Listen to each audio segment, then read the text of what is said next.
Hey guys, Sam here and welcome back to another FIFA 17 experiment video. Today we will be looking at the League 11s for the top 5 European leagues. What I've gone and done is gone and put the highest rated players from each league and put them into a starting 11 with the league's champions. That's how I've picked the team, so if you don't enjoy that, I'm sorry. For example, the Ligue 1 11 is represented by Monaco, the Premier League 11 is represented by Chelsea, the La Liga 11 is represented by Real Madrid, and so on and so forth for the top 5 European leagues. And we're going to put them into the Premier League, replacing some of the lower teams in the Premier League, and we're going to see how these League 11s do. Which League 11 is the best? If you're looking at it from a logical standpoint, you would assume that the La Liga 11 would be the best. You got players from Real Madrid and Barcelona, which are just amazing ratings, and they all around, they've got a pretty good squad. So that would probably be your tip. So we're going to find out what happens. But before we do, if you guys do enjoy this idea and you are enjoying the FIFA 17 experiments, then I do need you guys to smash a like on the video. It's very much appreciated. If you're new around here, you can subscribe and make sure you keep commenting and leaving suggestions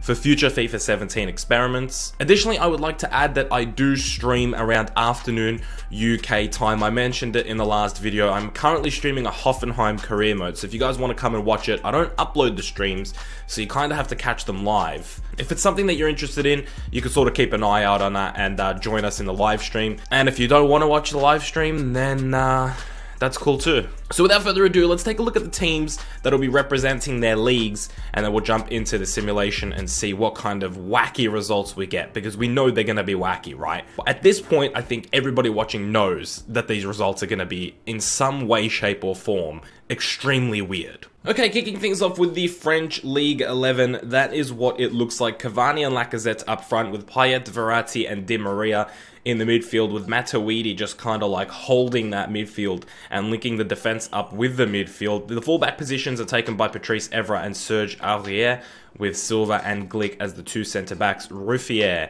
in between the sticks. The Serie A 11 is a pretty strong looking 11, if I don't mind saying. At the top, it's the Juventus duo of Higuain and Dybala, also Argentine compatriots. You also got Mertens, Nainggolan, Marchisio, Hamšík, and Alves making up the midfield 5, with Chiellini, Bonucci, and Barzagli as a back 3, with Gigi Buffon, the man, the myth, the legend. By the time this video comes out, you will know whether this man lifted the Champions League or not. At the time of recording, I actually don't know, but I really hope he won, and I really hope Juventus go on to win it. If they didn't, commiserations, Juve fans. 8 of the starting 11 are Juventus players, so I think that says a lot about the Serie A and about Juve's dominance at the moment. Moving on to the Bundesliga 11, Lewandowski is up top with Müller behind him, Royce, Vidal, Thiago, and Robben as a midfield 4, and Alaba, Hummels, Boateng, and Phil Lahm make the back 4 with Neuer in between the sticks. You might be saying, why isn't Aubameyang in there for Müller? I don't really know, to be honest. It's more of a cam position, it's more of a second striker position, or it's more of like a number 10, and I kind of think Müller fits a little bit more. Plus, you kind of need a good backup striker, and Aubameyang can do that as well. And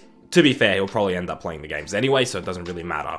And speaking of dominance of one league, Bayern Munich have 10 players in this starting 11. The only person not from Bayern Munich in this starting 11 is Marco Reus. Moving on to the Premier League 11, I kind of actually had to take this screenshot a little bit later because I forgot to do it initially, so you'll notice that some people have lost their stamina. Aguero and Ibrahimovic are up top. Hazard, De Bruyne, Ozil, and Sanchez make up a midfield 4, with Baines, Alderweireld, Company, and Walker making up a back 4, David De Gea in between the sticks. I think we could have gone with a back 3 here for the Premier League 11 and maybe dropped Baines and Walker and had someone like Koscielny in there in a back 3 and somehow fitted in someone like a Pogba for rating's sake. But I don't think it's a big deal. Koscielny's on the bench, and overall, I don't know if it'd make that big of a difference anyway, so. But I'm just going with the 4-4-2, kind of suits Premier League as well, because that's how it used to be played, right? And overall, it's actually a really nice team. And then last but not least, probably the favorites of the entire thing is the La Liga 11. Ronaldo and Suarez up front, Messi behind them, Neymar on the left, Bale on the right, Modric and Iniesta as your holding 2 midfielders. Ramos, Godin, and Pepe make up a back 3 with Jan Oblak in between the sticks. It's a hell of a fucking team. Look at the bench. I mean, surely this team is going to dominate, no? These 5 leagues are named the top 5 European leagues, so you'd expect them to challenge here. So my guess would be that these 5 teams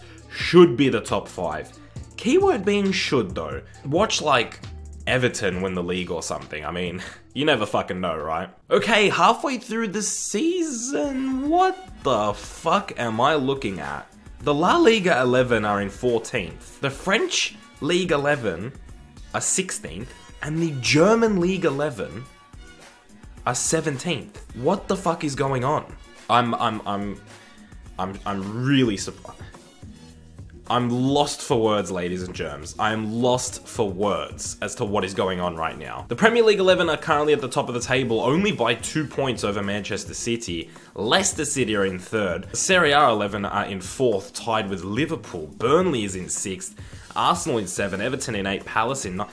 I mean, what the fuck are the La Liga 11 doing in 14th? They are like some of the highest rated players in the game, and they've lost 7 games? I don't get it.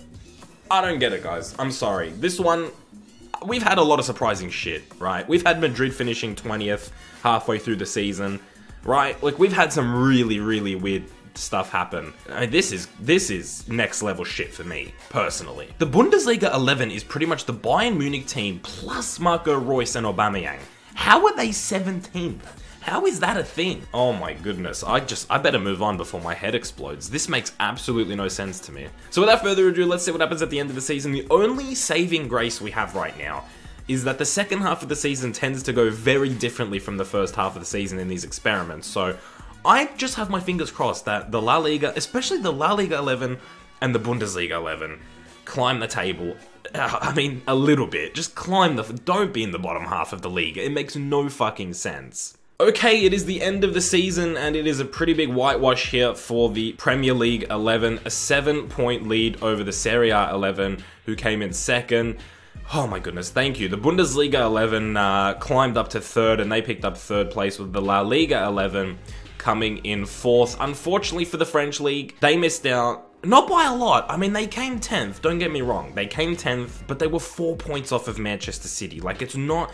I mean, between Manchester City and Stoke is only a 4-point gap, and even if you wanted to go further, between Manchester City and Everton, between 4th and 13th, is a 5-point gap, so it was close. Monaco were not that far off, and if you take a look at their goal difference, it seems to me that actually they were one of the better performing teams out of that group between 5th and 13th. It seems like they probably deserved it more than anybody else, and they might have just got stooged with like a 1-0 loss or a 1-1 draw, but it seems like they were probably performing better than the rest of them. If you take a look at how many goals they scored and how many goals they conceded, they've conceded roughly the same amount as Manchester City and a couple more than the other teams, but they've scored so many more goals. So I think Monaco really should have had a few more points based on their goal difference. Unfortunately, it hasn't worked out that way, and the French League 11 has ended up in 10th. In terms of the top goal scoring, Thomas Müller proved why he should be playing that centre forward position, picking up 17 goals. Alexis Sanchez for the Premier League 11 picked up 14 goals. Morrison for West Brom picked up 13, but that came along with Marco Reus, also played for the Bundesliga 11. We also had Lukaku from Everton and Origi from Liverpool picking up 13 goals as well. Oh, but that is it. That wraps up another incredibly strange FIFA 17 experiment. If you did enjoy this one, despite it being a really random one, please do leave a like on the video. It means a lot to me, and also you could subscribe if you're new around here. And also keep leaving suggestions in the comment section below for future FIFA 17 experiment videos. It is always very much appreciated. I also want to give a little quick thank you for your guys' support. The comments, the likes, everything has been absolutely fantastic. So thank you so much for that. You guys have been absolutely awesome. But like I said, I kind of pre-recorded this one, so I don't know who won the Champions League. Whoever did, congratulations to them. By the time this goes out, it feels weird saying this, but I actually would have watched the game and live streamed as well. So yeah, that is a bit strange. But that's it, guys. I'm not going to hold you guys any longer. Thank you so much for tuning in. It means a lot. I hope you did enjoy today's video. I hope you had a good day. I will see you guys in the next one very soon. Keep it real.